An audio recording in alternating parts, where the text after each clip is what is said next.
Publish your page in Microsoft Bookings 1. Welcome to M365 Professional. Publishing your Microsoft Bookings page allows your customers to schedule appointments online. From your dashboard, select Booking Page.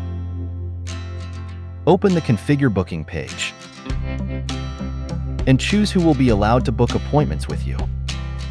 On the Business Page Access control box, you have options to disable search engine indexing and to require a one-time password. On the Customer Data Usage Consent box, you have the option to display information to customers regarding how you collect their data. On the Default Scheduling Policy box, you can set the time increments for appointments along with the minimum and maximum lead times. You can also decide what notifications should go to the customer, as well as whether or not customers will be able to choose the staff member for the appointment. On the Customize Your Page box, you have options to change page's template, color theme, and whether or not to display your logo on your page. Finally, on the Region and Time Zone Settings box, you can adjust your language and time zone. Once you've decided on all of your options, select Save.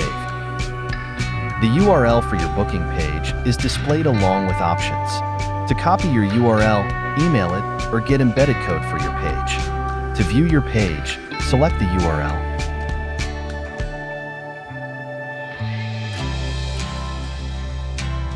Thanks for watching. Don't forget to subscribe. M365 Professional. Check out more content here.